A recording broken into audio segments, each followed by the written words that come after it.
Femke now just goes gently through the gears. It's looking as though she's pulling away from Anning. The Czechs have come through so strongly for bronze, but gold! The very last gold of these championships. Just when everyone thought they had Femke Bol figured out, she went ahead and changed everything. The Dutch superstar who's been dominating track and field just announced a major switch that nobody saw coming. Let me take you back to January 2025. Bol hopped on Instagram with some news that caught everyone off guard. She said she wouldn't be racing individually during the indoor season. That's right. The woman who set the world indoor 400-meter record wasn't going to defend her title. In her post, Bol explained her thinking. She wrote, "After the last Olympic cycle with years full of amazing competitions indoor and outdoors, we've decided to do it a bit different this year. I'm training hard and preparing myself for another successful year on the track, but I also felt that I needed a bit more time away from competing." Now, if you're wondering who Femke Bol is, let me catch you up. This 24-year-old from the Netherlands is one of the biggest names in track and field right now. At the Paris Olympics in 2024, she walked away with 3 medals. She got gold in the mixed relay, silver in the women's relay, and bronze in the 400-meter hurdles. But Paris wasn't her first time on the Olympic podium. Back at the Tokyo Olympics in 2021, she also won bronze in the 400-meter hurdles. And get this, at the World Indoor Championships, she ran the 400 meters in just 49.17 seconds. That's the fastest time ever run indoors by any woman. So when someone like that says they're skipping races, people pay attention. Bol made it clear she wanted time to process everything that happened and focus on things outside of sports that mattered to her. She said, "It gives me the opportunity to have some more time processing everything that has happened and prioritize more things outside of the sports that are important to me." But here's the thing, Bol wasn't going to miss everything. There was one event she absolutely had to do.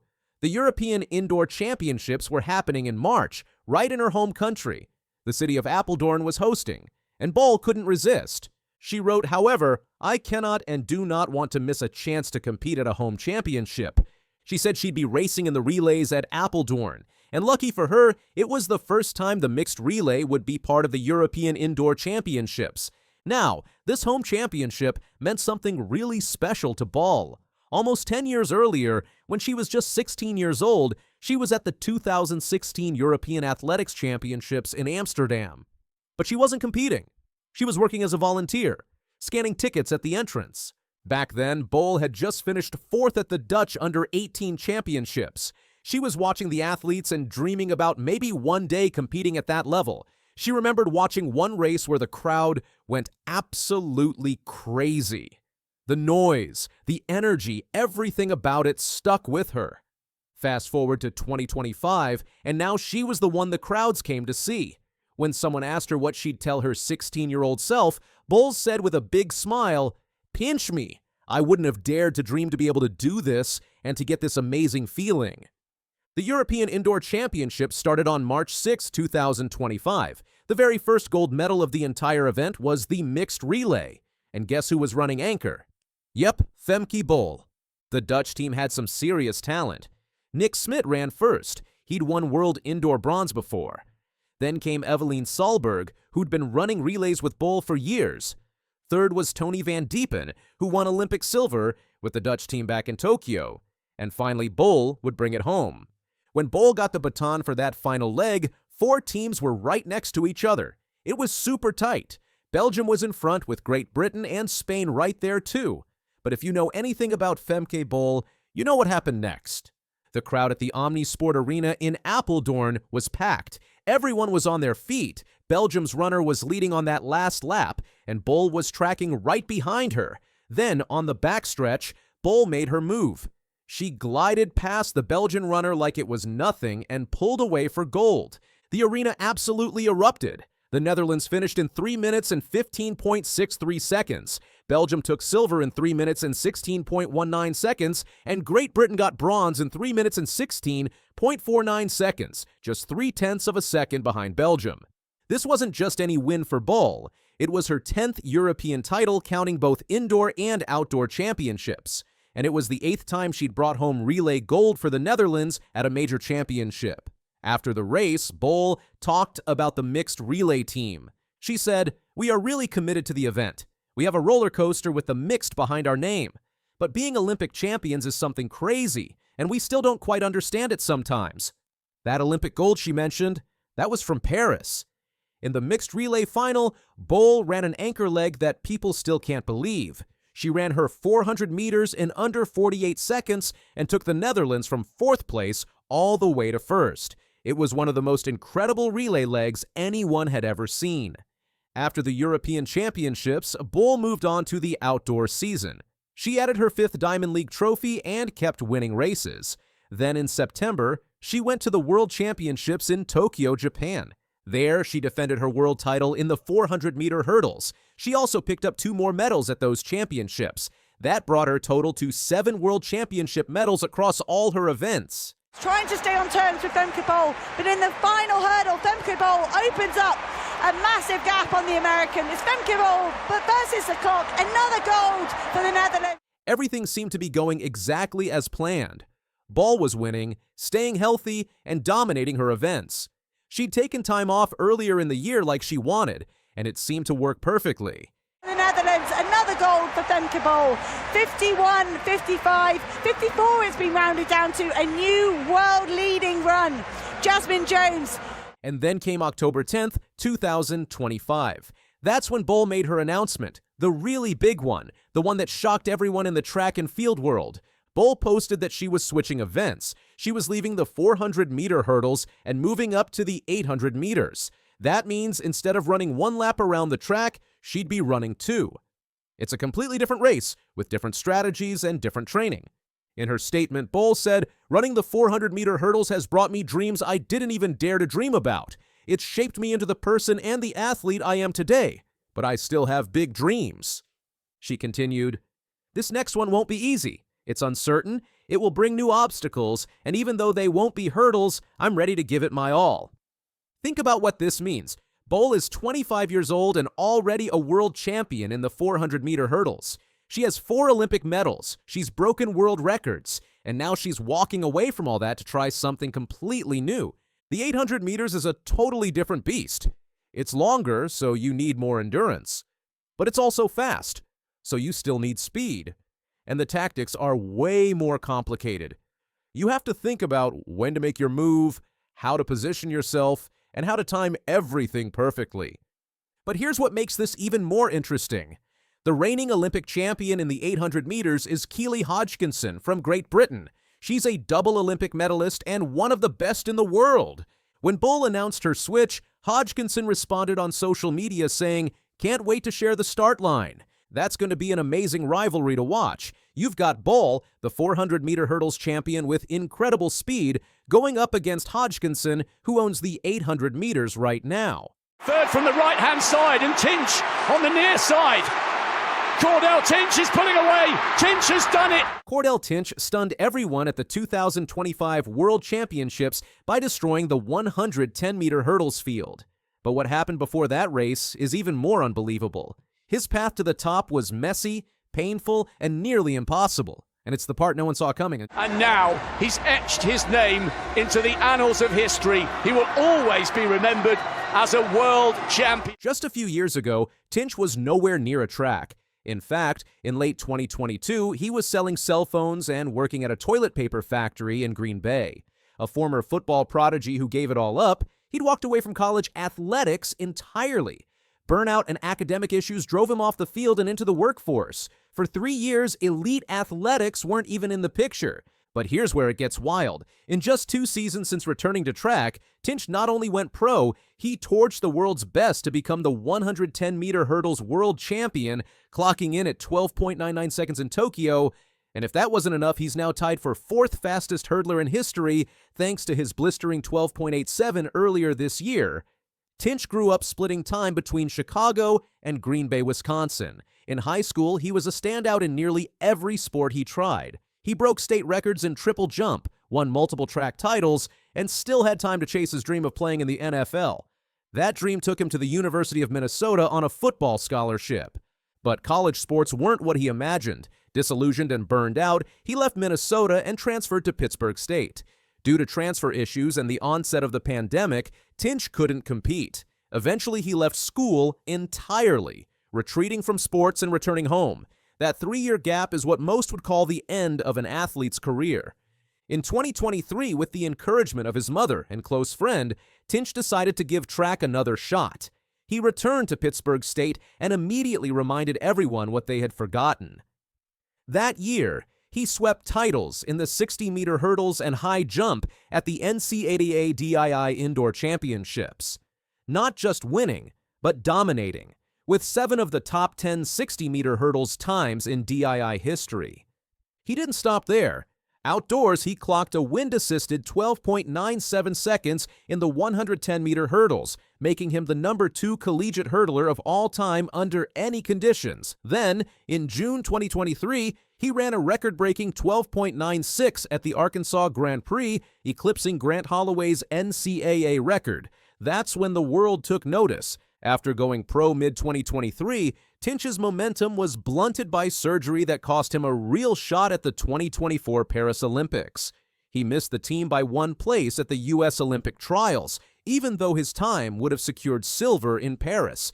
It was a brutal setback, but Tinch wasn't done. By the start of 2025, it was clear he wasn't just coming back, he was taking over.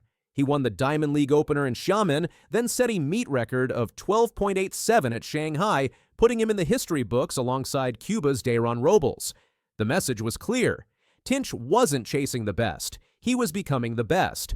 This season, Tinch didn't just show up, he showed out. He racked up wins at Zurich's Weltklasse, Lausanne's Atletissima, and the Kamila Skolimowska Memorial in Poland, among others. Even in the rain, he was running sub-13. And at the Diamond League final in Zurich, he clocked 12.92, equaling a meeting record from 1989. While others struggled with consistency, Tinch kept delivering. His only major defeats came at the hands of top-tier opponents like Jamal Britt and Jacoby Tharp, but even then, he was never far behind. Each race felt like a warning shot before Tokyo. On September 16, 2025, under the bright lights and blazing heat of Tokyo's National Stadium, Cordell Tinch silenced every doubter. Olympic champion Grant Holloway had already been eliminated in the semis, ending his 6-year world title streak. The field was wide open and Tinch seized it. He led from the gun. Every hurdle was clean. Every stride was locked in. While the Jamaican duo, Orlando Bennett and Tyler Mason, pushed hard in the final stretch, it wasn't enough. Tinch was the only athlete to go sub-13, finishing in 12.99 seconds. "I came into this season with the goal of winning the world title," Tinch said after the race. "I believed I was the best out there, so I didn't feel any pressure." Bennett and Mason both posted personal bests, 13.08 and 13.12 respectively, but the night belonged to Tinch. With the win, he added his name to a list of American greats and extended the USA's dominance in the 110-meter hurdles, 11-13 titles in 20 editions of the World Championships. Tinch's rise is incredible, not just because of how fast he ran, but because of where he came from. His time away from the sport wasn't a pause, it was a transformation. Working regular jobs disconnected from the track world gave him time to rebuild mentally and emotionally. "I don't think that I make it to where I am now if I don't ever take that break to find myself," he admitted. "At the time, I don't think I was a very happy person." That break didn't just save his athletic career, it saved his mindset.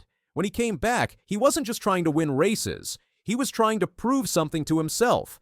At 6 feet 2 inches and 175 pounds, Tinch is built for speed and flexibility, ideal for clearing hurdles at elite speeds. His best mark of 12.87 places him tied 4th on the all-time list next to Olympic legend Dayron Robles. In high jump, he's cleared 2.21 meters. In long jump, 8.16 meters. This isn't just a hurdler, this is a track and field phenom. And unlike many athletes who peak once, Tinch has improved steadily every season since his return. He's setting meeting records across the Diamond League and pushing the boundaries of what American hurdlers can achieve. Even during races where he didn't finish on top, his form, focus, and timing were always on display. Analysts have praised his efficient hurdle technique and powerful drive between barriers, calling it one of the cleanest mechanics seen in the sport in recent years. His consistency across varied conditions, from windy stadiums to wet tracks, is what separates him from many of his competitors. The 2026 season will be a crucial one. With the 2028 Olympics in Los Angeles looming on the horizon, Tinch is now one of the faces of USA track and field. He's no longer the underdog. The target is on his back. Can he keep the momentum going? If his current form is any indication, he's not just planning to stay on top, he's planning to rewrite history. Every meet he enters now draws eyes. Every race he runs is a statement. His journey is a reminder that greatness isn't always linear. It's not always clean. Sometimes it takes stepping away from everything to come back and conquer it all.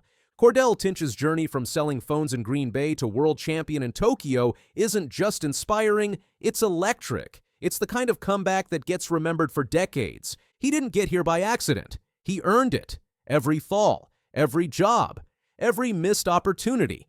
It all built the champion we see now. And if one thing is clear, it's that Cordell Tinch isn't done. Not even close. Stay tuned.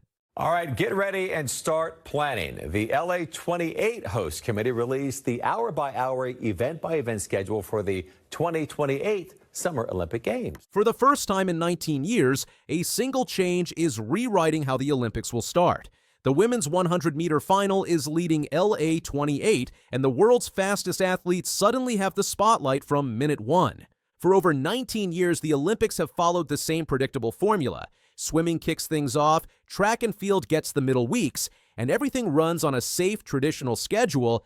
But LA 2028 just threw that playbook out the window with a change so bold, it's forcing everyone to rethink what the Olympics can be. The women's 100-meter final is moving to day one of the Games. Not just the final, mind you. We're talking about all three rounds. Preliminaries, semifinals, and the final happening on the same Saturday, July 15th, 2028. And if that doesn't sound revolutionary enough, this marks the first time in Olympic history that athletics will span the entire Games period, running from the opening day straight through to July 30th, when the men's marathon traditionally closes things out. Let's put this in perspective.